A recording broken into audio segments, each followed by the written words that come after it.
necessarily those of this station, its staff, management, or sponsors. It's Monday night at 9 p.m. and time for Sex Talk with the Siegel Brothers. Dr. Ricky Siegel is a certified sex therapist, educator, and supervisor, and his brother Larry Siegel is a clinical sexologist and certified sexuality educator. The Siegel Brothers are here to answer all your questions about sex and sexuality, but we're unsure who to ask, including questions you didn't even know you had. They will also welcome guests from around the globe to talk about a wide variety of topics and issues within the fascinating world of sexuality. Thank you for joining us, and welcome to Sex Talk.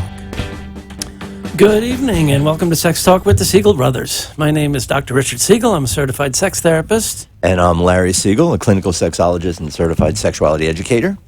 And he is my awesome big brother. And it is my favorite role. You keep saying that. Yeah. Thank you for joining us. We're on the radio in South Florida on 95.3 FM and 1470 AM. We're also live streaming on Facebook. And if you're watching us there, hello. Thank you for joining us. And we would be so grateful if you would hit the like and share buttons liberally. Yes, please. So, we get together here every Monday night for Sex Talk. And it seems really clear over the past couple of years we've been doing this, that most sexual health issues can, in one way or another, be brought back to men's issues. Not the traditionally women's issues that usually gets eyes rolling when people think of sexual and reproductive health as Planned Parenthood services and the like. Which are still men's issues. Yeah, of course. Like men don't have sexual and reproductive health needs. Yeah, exactly. Just because we don't have to go and, hop up in stirrups and get annual exams. Well, if you pay women extra. Have to. Nice. Mm-hmm. And speaking of paying extra, we won't charge anybody anything extra if you wanted to join the conversation tonight. That's free. Phones are open. You can call us free. The phone number is free. You can reach us at 888-565-1470 if you want to either ask a question, make a comment, or just sort of join in for whatever we're talking about as well. 1470. You always say 1470. 565-1470, the call letters of the station. WN, WWNN, 888-565-1470. Okay. And if you're on Facebook, hit that little button that says send email. And if you want to send us a question or a comment, we'd love to hear from you. Thank you. Yes, and indeed. Current events are a big part of the show. And there are events afoot That are current. That are once again making us feel like pulling our hair out. Yeah, it's... We wanted to spend some time talking about dear Representative Katie Hill. Yes, tonight. I can't help but think, we went into this field because there was something that was so promising and so alluring about talking to people about pleasure.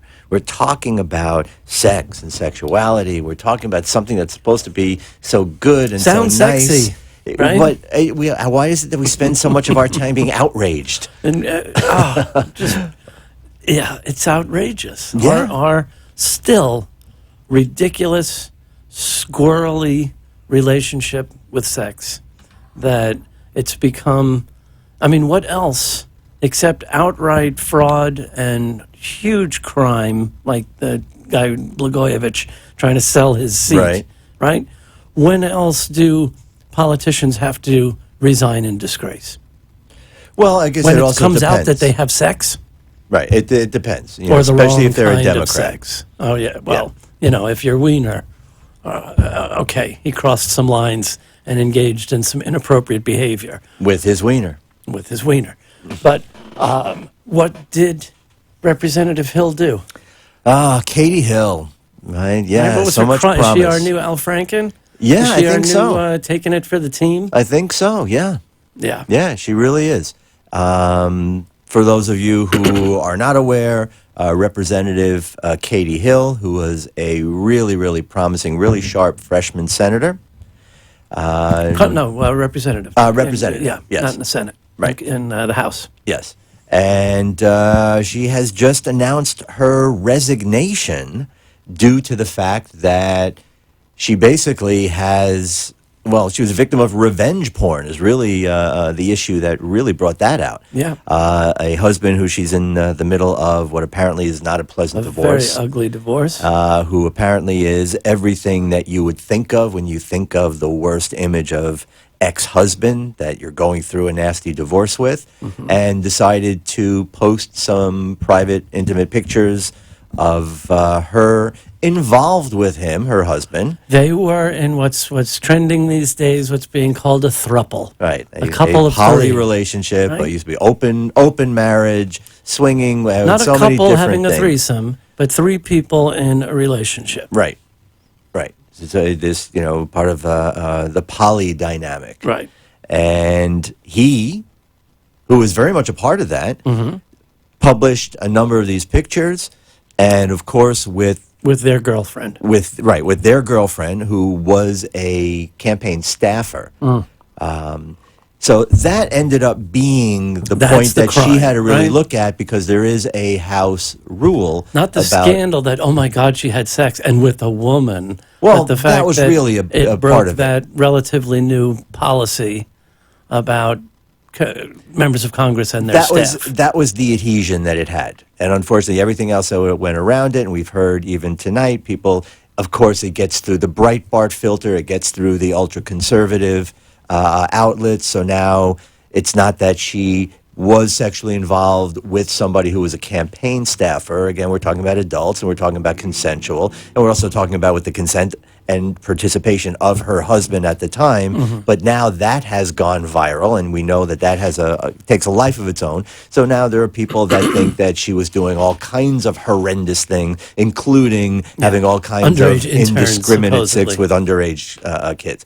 It's just awful. And I think the real issue for me is sort of a reflection of this revenge porn thing. It is how sex, in a whole other way that we've never really talked about, is used as a weapon. It's easy to talk about men who pretty much use their penis and use sex as a weapon when you talk about rape and sexual assault and sexual violence and a lot of sexual harassment. But this whole new area that in Florida we call it cyber harassment, which is really about ruining somebody's life Yeah. because they were sexual. Right. Usually when private images or videos that were taken in the context of an intimacy between two people or more, but with no intention of going any further, gets used when someone's feelings are hurt or when relationships go bad to ruin someone. Right. To get them fired, to get them maybe kicked out of their apartment. Exactly. And the worst part about that is not just that people will use it for that. It's that it works. Yeah, women have It's the women impact. have lost custody of their kids Yep. for Yep. husbands, using the fact that they dance as evidence that they're unfit parents if they That's right. dance in a club, That's in a right. strip club. Even we've known, And and there that's were an old one. Exactly, women especially. And again, we're focusing on the sort of impact that this is having on women, because it does not seem to have the same impact on men. Men, well, go figure. It's another example of the opposites. Men get status. Right. Right? Right. If a guy's penis pic, right? Yeah. Gets leaked. Yeah. Oh, what a scandal, right? Remember how damaging it was to Tommy Lee's reputation when their sex tape got, quote, leaked, Right. right? Yeah. It's hung like triggers, so there's status there.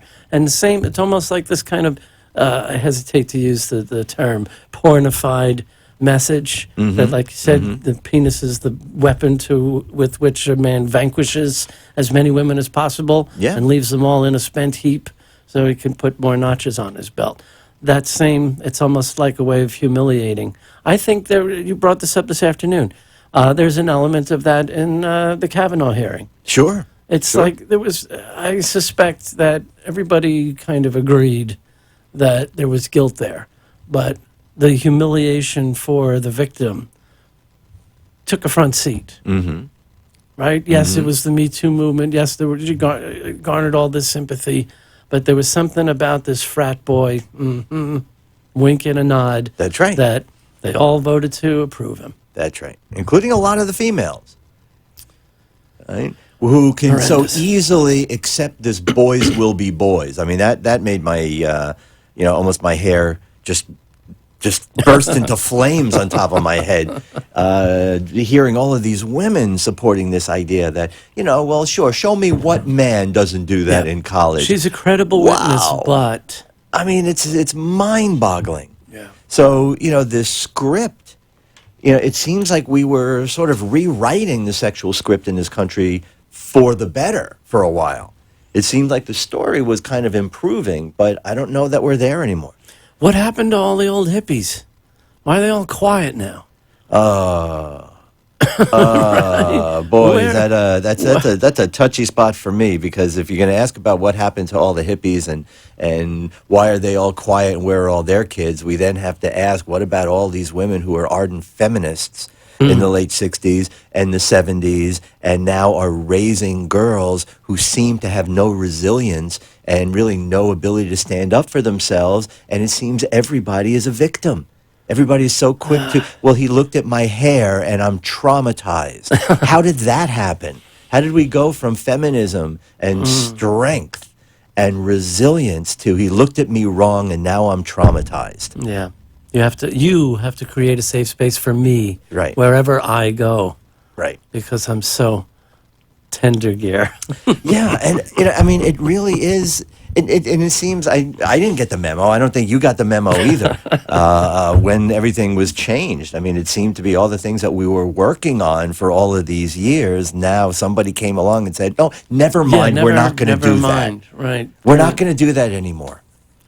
It really, I hadn't thought about that before you said it. This is really very odd. Yeah. How we went from such feminism to people fighting over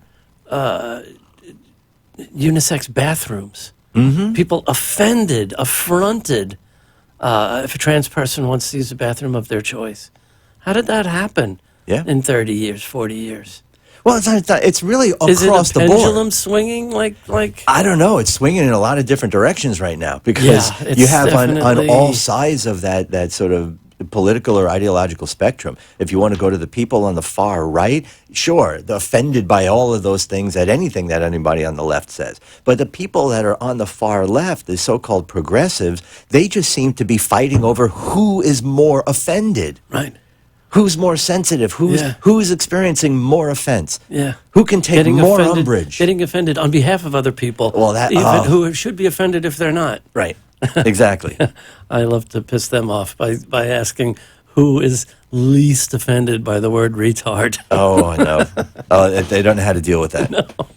They really don't. But this is an issue. This is an issue. This is the context in which we're trying to figure this stuff out. We're trying to understand this. For those of us that are professionals in this area, it's kind of hard to tell what direction are we supposed to be going in right now. Right? It seems to be the only choices are sort of anything goes or only these three things. This seems to be our two poles. That's the continuum we're operating These three things. Well, you can be a man, you can be a woman, or you can just sort of be quiet. That seems to be on that side. Yes. The other side, the left side, the progressive side. You mean the don't tell me- LGBTQQIAG2TS? dot. Or the plus, as it's now often just designated. Again, we've had this conversation, and I seem to be the only one who thinks it is just incredibly disrespectful and marginalizing. Well, I like how you put it. One's perpetuating the othering. Mm-hmm. Right. And if I use that in class as a tool to demonstrate the variety of gender and orientation expression, I put in an H for heterosexual, and that seems to upset some people. That's right. That's right. Because it's not only perpetuating the othering, but it's an embracing of othering by those who identify as other. We shouldn't go there. That's real un-PC, but we've both endured that kind of like, Yep. cisgendered, white, heterosexual. That's right. You have no place That's in right. this How dare we conversation. have an opinion? That's yeah, we'll save that for another night. Yeah, but this But, is well, another one of those conversations that needs to be had. But this caught my eye today too while we're on current events, although little research shows it's not so current. I had no idea they were around this long, but I saw this on Facebook today and just wanted to comment. It was brought up in our favorite Facebook group. This new white ribbon, well, not so new, right? You said it's been around Yes, since the 25 80s. years old. 25 years old. But rap. Apparently yesterday marked the beginning of Rap Week. Yeah. I don't know if we are. Yes, Richie, we were, Richie. We were talking about Katie Hill, yes. But now I want to move on to Rap Week because we're late to the party. It started That's yesterday. right. It started yesterday. And if any, let's not ask who was There's doing a what. whole day of those of us Yesterday. that were unwrapped. Maybe. But the last Sunday in October begins Rap Week, and they have a white ribbon. RAP stands for White Ribbon Against Pornography. And Rap Week, I'm reading from their material, is intended to educate the public about the extent of our society's pornography problem. Right. Rap also creates a unique opportunity to raise the issue of pornography within faith communities and to call all congregants to lives of sexual well-being and freedom. Now, let me just stop you right there. You don't have to go any further. It's right there how loaded the premise is that there is no such, any porn is bad porn. All porn is destructive. Right. And we need to rally the troops. But which troops? Who is their target audience? Faith communities. Congregants. That's right. Yeah, but the picture, it looks so secular. It looks Well, because, like man, your they also kids and hide my behind the kids National and Center these Against Sexual wonderful, Exploitation. diverse teens. Yeah. Right. Right, And which is that's a another nice- thing. There is absolutely no distinction whatsoever a nice between front title. pornography and trafficking and exploitation. And they're one and the same. And not only that, but anything that even may have sexual imagery. I was showing you before that one of the things that this organization claims as a victory is that they count this as one of their impacts on this problem, that Walmart will now no longer carry Cosmopolitan magazine. That's their victory. That's their in victory. 25 years. Yeah, they Walmart stopped doesn't Cosmo. sell Well, no, because they Cosmo. have, there's, Google took some things down.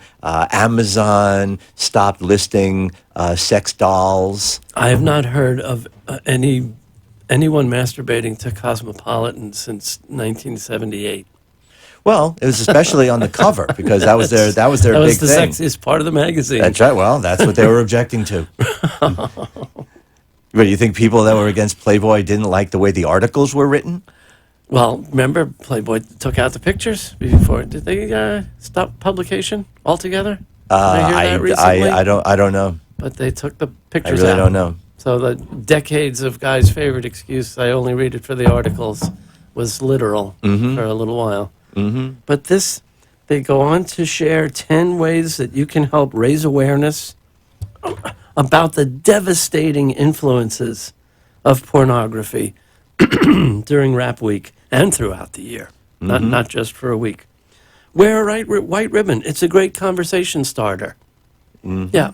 So you're in the supermarket and somebody says, "Oh, what's your ribbon for? Breast cancer? Oh, no, that's my pink one. My white ribbon is for, it's Rap Week." That's right. Would you like to talk about the devastation of pornography in the produce section? Talk to your children and grandchildren about pornography and its harms. Now, talking to kids and grandkids about pornography is a really good idea. That's right. Something that we all get behind. That's right. But talk to them about its harms. Well, but see, you also understand they have a companion video to that is called something along the lines of protecting young minds from the impact of porn. Do you remember that Mormon video that Natasha showed us where there's literally a soldier carrying his comrade in arms off the battlefield, saying this is the same thing as a college student finding out his roommate is looking at porn? Right. Oh, my goodness. Right. This is crazy. Use social media to promote Rap Week. I like this. Politely make complaints to businesses that distribute or advertise pornography and obscene material. Remember that guy protesting outside the 7-Eleven? Oh, absolutely. Right? The caption said, Absolutely. a week after this picture was taken. Keep your kids. Keep your porn. No, keep your kids. No, keep your porn away from our kids. He was Right. protesting the fact that 7-Eleven Sold had Playboy Penthouse and and- Penthouse right. behind the counter. Yes. But that when kids came in, they could see the cover. Yeah, but the caption of the picture famously said, a week after this picture was taken, this man was arrested on child molestation charges. Right, and he had at least 60 incidents He before thinks he was the arrested. lady doth protest too much. Yeah. Well, there's also, along with those kind of there's also, they have a list. They have a dirty dozen. The list that they consider to be the top 12 either purveyors of porn or social contributors to sexual exploitation. And this is really quite a list. I mean, you want to talk about some social bad boys. You got Amazon. Of course. You got Backpage.com, which actually they're had gone. already gone with all of that. Thanks to the president. Right. You've got Comcast. You've got HBO. iBooks. iBooks in general. Purveyor of filth. iBooks. iBooks. The poster boys of the Me Too movement. Roku, Snapchat, Stream, Twitter, and YouTube. These are society's worst contributors to sexual exploitation. Really? And these are rational people? Not even Pornhub? Nope. They don't make the dirty dozen? Nope. No. Except, and I mean, not even Wow. Google. For you to even use Google to get to Pornhub. But no. Apparently, Pornhub's not the problem. No, it's YouTube. It's HBO. Yeah. Because it's not TV. That's the problem. You. I mean, it's truly, it would be laughable if the consequences really weren't as serious as they are. This is serious stuff because I don't know how many states we're up to now passing these declarations that porn is a public health crisis. Mm-hmm. And, just talking about language and our long history of discomfort with anything sexual, that we don't have sex with one another, we sleep together. Right. We don't masturbate, we look at porn. Mm-hmm. Right? Right. And if people were just looking at porn, it wouldn't be a problem. Yes, make sure both hands on the table. It's rap week. Oh, that's right. It's rap Yes. week. Okay. Let's keep them nice and, yeah. I don't have a white ribbon, so I'll just get white knuckles. White knuckle. Nice one. Yeah, there's too much. This has become, like a couple of weeks ago we talked about that Lisa Ling episode. Mm-hmm. Yeah, she might have said this person is not a therapist, but it didn't slow them down from showing him conducting these retreats in the woods for all of these fellow porn addicts to bemoan their predicaments and the devastation porn had on their lives. And too much of this, the internet is just too filled with this. They say for additional information and resources. And it's the usual suspects. Fight the new drug. Your brain on porn. No FAP. Yeah, Which is the most ridiculous I'm sorry, most of them of these all. are all. But again, look at how there's no distinction No between credibility. these and dirtygirlsministries.com, protectyoungminds.org, stoptraffickingdemand.com. All of these share that same hysteria. Well, yeah, and also the same misconception. I mean, again, stop trafficking. This is, I mean, you said it before, and we have to repeat this, that this all Girls Ministries. conflated all into one thing. That sounds like a porn site, Dirty Girls Ministries. It really does, should be. It really should be a porn site. All kinds of they should do nothing but Catholic school porn. Yeah. But basically, this ridiculous notion that, well, first of all, again, look at how they include all of this. It's conflated into one big thing, which we can actually say, based on how they put that stuff together, that there's no distinction that they seem to be making between sex trafficking and reading Cosmo. Well, yeah. Yeah, No that's why distinction. FOSTA and SOSTA and those bills went sailing right through because it's all, yeah. Remember when we first started in the business, what was the last Supreme Court decision around sexuality in 1985? contraception. The Ads. Griswold. No, that was SCP3. The ads for today's sponges. Oh, right. That if a woman had a subscription to a magazine and it was sent through the United States Postal Service, it could not have advertisements for birth control in 1985. So, take things for granted. I used to tell the undergrads that they were, in many ways, the first generation of Americans to have full, complete freedom and control over their fertility. And at the very same time, there are forces trying to take it away. That's right. That's right. And we're still there. We're still there, absolutely. 25, 30 years later, we're still there. And unfortunately, with a lot of younger people, especially these Gen Yers, there is a complacency that I think is literally we're going to have basically become a nation of boiled frogs. That's really what's been going on. Yep. Don't notice the temperature going up while you're sitting in it. That's right. Yeah. That's right. Amanda recently attended a human trafficking conference. One of the main speakers brought up pornography as the main reason for sex trafficking. At least 300 people in attendance, and the majority were criminal justice probation people. Yeah, I'm telling you, even in mental health, people just drink the Kool-Aid and accept it as fact, and it's something. The fight continues because now it's more than just schools and kids. Now it's institutions like the mental health field, the medical field, the criminal justice field. You were saying this at the start, before we went on air. These people get airtime. They testify before Congress. Someone can stand in front of Congress crying and moaning, porn destroyed my life, so you have to illegalize it. And that's taken as fact. Exactly. And and even just the last pause, and thank you, Amanda. I really appreciate your taking the time and doing that. We also have to take a look at the fact that the term sex trafficking is now the only term that is being used. We don't even talk about prostitution anymore. Yeah. They're not prostitutes, they're being sex trafficked. It's this one big brush that everything gets painted with. And even that is just one of those horrific kind of applications because, again, it's really watering down and confusing the real subject. If we want to truly talk about sex trafficking, that is a separate conversation. That is a different thing. We can get into on a future show. Yes. Let you know what the music means. Yes, indeed. We want to thank you for joining us. Feel free if you want to send an email. We can continue the conversation during the week. But in the meantime, we'll be here next Monday and every Monday, hopefully, at 9 o'clock for Sex Talk with the Siegel Brothers. Thank you, and have a great week.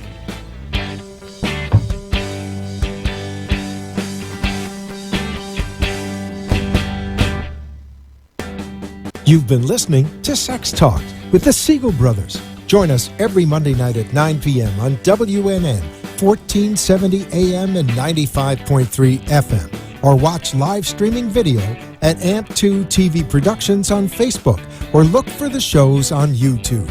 Thanks for tuning in, and we hope you'll join us again next week. The opinions